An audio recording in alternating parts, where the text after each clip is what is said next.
dualism, which I reject. Another alternative, which you give me an escape clause, is neutral monism, in which it sees there is a single substance that has mental aspects. That's another position again. Another position again. That's not idealist. Okay, and that was something that Russell had for a period of time, Spinoza famously put forward, and so on. The trouble with neutral monism, it doesn't help us to understand the relationship between a thought and a pebble. That's the problem. So another approach is exactly the one that Dave was talking about, is phenomenalism of various sorts, that, for example, objects are logical constructs out of experiences and so on, and that doesn't help. So, although there are many potential escape clauses, for me, I find them equally unattractive. I'm not a dualist, I'm not a neutral monist, I'm not a phenomenalist, I'm not a materialist. I genuinely feel I don't know, and I'm bloody sure that nobody else does either. That's my theory. I want to just qualify. Well, no, sorry, you had your question. Okay, right. Yes. Ray, you say you're not a dualist. So what I'd like to ask you is, how would your opinions have to change for you to become a dualist? I think that's a really good question. It seems to me the reason I'm not a dualist is I don't think it helps. If you think of the problems, the Cartesian dualism, there are many modes of dualism, the absolute canonical version of dualism is Cartesian dualism, is that if you have mind as a separate substance, and matter as a separate substance, you have the whole problem of how they interact with one another. What is the causal traction that mind might have on the material world, the kind of thing that David was challenging me about. So I don't think dualism, all the available dualisms, are at all helpful. So I'm not too sure that my mind is likely to change that direction. And I want to pick up on something you referred to how Hodgkin and Huxley's identification of the nature of the nerve impulse, which I spent many, many terms in Oxford and studying at great length, made a difference to people's views of things. I don't think it did. Two reasons. One is, I don't think the observation of what happens in the nervous system actually cuts any metaphysical ice. Those kind of empirical observations don't. And the other is, when you refer to Eccles was completely aware of the stuff that Hodgkin and Huxley did. In fact, he was, at one stage, working with them. I mean, he had to move things on a bit further than Sinai. So I don't think he was unaware of Hodgkin and Huxley. In fact, he actually edited books with Hodgkin and Huxley and so on. So, I mean, that book he had with Popper was disastrous. It was the idea that with a little bit of a nudge you could get the mind to tickle up matter and move things on, but it clearly was just metaphysically disastrous. Sorry. Just on the influence of that kind of neurophysiological research. I mean, I can only refer to the subject I know best, which is philosophy. But it's very striking that in the middle of the last century, around 1950, 1960, you had a whole pile of philosophers coming up with arguments for physicalism. You had Feigl and Temple and Oppenheim, and then you had Jack Smart and Donald Davidson and David Lewis. If you go and look at their arguments, they all hinge crucially on the assumption that every physical effect has a physical cause. If you didn't have that assumption, none of the arguments would work, and all the arguments go through to materialism because of that assumption. And nobody was arguing on the basis of that assumption before. Nobody was a physicalist before. I mean, and you might well ask yourself, what happened? What made the front law change their mind? And I think they were all happy interactionist dualists beforehand. As Austin said, you've got to be very careful, because all the mistakes take place in the first step. And it seems to me, when you say that every physical effect will have a physical cause, yes, once you've got into that kind of model, that's inescapable.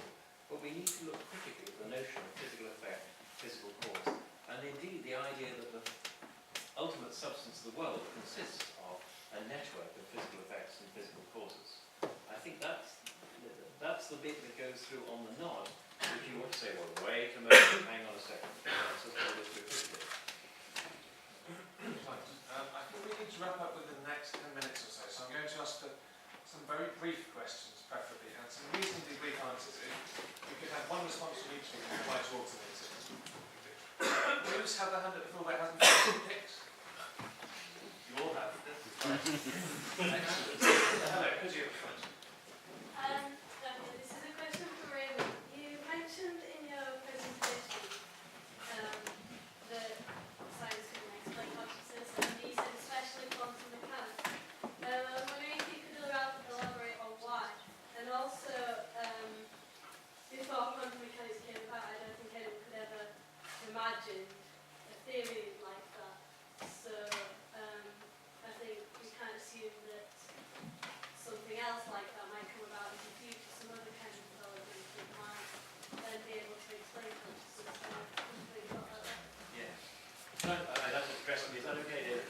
seems to me that the appeal to quantum mechanics has been very common in people who are trying to find consciousness in matter. And I think the reason is that quantum mechanics is terribly weird, and mind is weird, so they're probably going to explain each other. The reason why quantum mechanics is not going to help us at all is, first of all, quantum mechanics applies to the entirety of matter. It applies to pebbles as well as to brains. So it's not going to explain why some things are conscious and others aren't. And second, quantum mechanics itself actually requires the observer for things to have a definitive state. In other words, you already have to have your consciousness on account, as it were, in order to be able to do quantum mechanics and have quantum mechanics results. So those are the two reasons why it's wrong to look at quantum mechanics for a way out of the difficulties the materialist theories of consciousness are having at the moment. Does that make sense? Yes, I'm looking for someone in the gallery. Hello. I've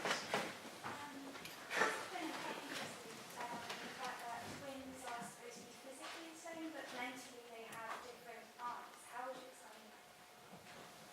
I don't think they are physically the same, but they're mentally different. They might be physically very similar, but they wouldn't be physically the same in all respects. And presumably there are different things going on in their brains if they're thinking different thoughts or seeing different scenes and so on. So,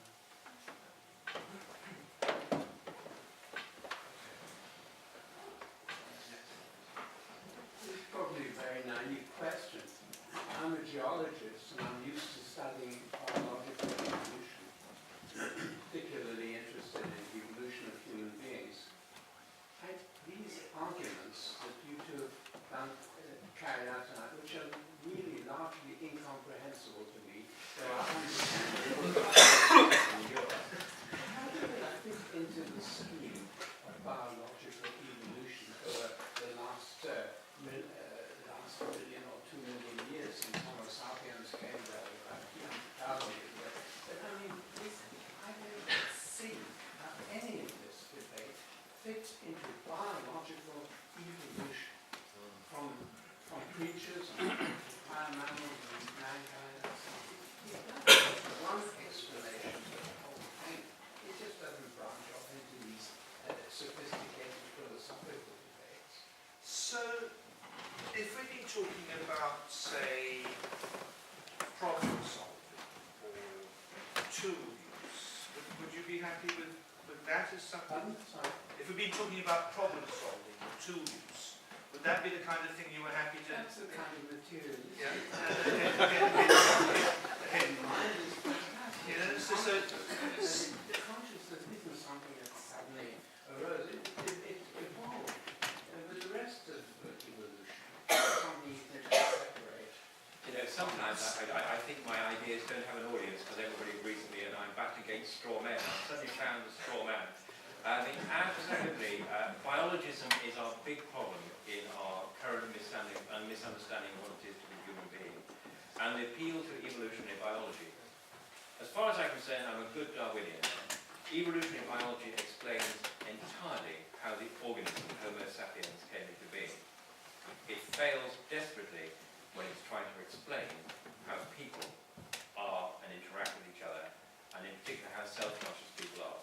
So although my argument may have been incomprehensible, keep sticking with it. You may find you learn something new. I have a different answer for this question. It's interesting from a biological evolution point of view. You feel there's something unsatisfactory about talking about consciousness in a way you wouldn't if I was talking about intelligence, even mental representation, the ability to think about things that aren't present and so on. That all looks like something.